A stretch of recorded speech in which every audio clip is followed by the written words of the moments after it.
किसी नगर में एक सेठ रहता था। उसके पास लाखों की संपत्ति और भरा पूरा परिवार था। उसके पास सब तरह की सुख सुविधाएं थी, लेकिन फिर भी उसका मन अशांत रहता था।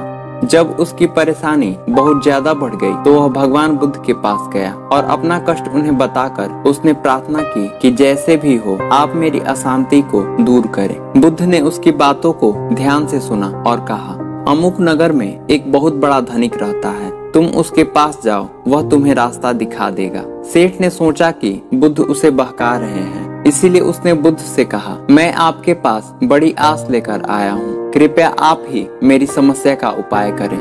भगवान बुद्ध ने एक बार फिर वही बात दोहरा दी। तब लाचार होकर वह सेठ उस नगर की ओर रवाना हुआ। वहां पहुंचकर उसने देखा कि उस धनपति का कारोबार चारों ओर फैला हुआ है और उसके पास लाखों का व्यापार है और उस व्यक्ति का चेहरा खिला हुआ है। इतने में वहां पर एक आदमी आ गया जिसका मुंह उतरा हुआ था। उसने व्यापारी से कहा, मालिक हमारा जहाज समुद्र में डूब गया है और लाखों का नुकसान हो गया है। धनपति ने मुस्कुराकर कहा, इसमें परेशान होने की क्या बात है, क्योंकि व्यापार में तो ऐसा होता ही रहता है। इतना कहकर वह किसी दूसरे साथी से बात करने लगा।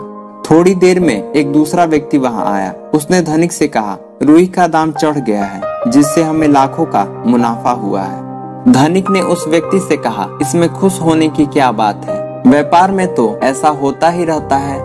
यह सब सुनकर सेठ को अपनी समस्या का समाधान मिल गया था। उसने समझ लिया कि शांति का स्रोत वैभव नहीं बल्कि शांति तो मन की समता में है। उसने वापस जाकर भगवान बुद्ध को धन्यवाद दिया और अपने घर लौटकर वह भी अपने व्यापार में लग गया।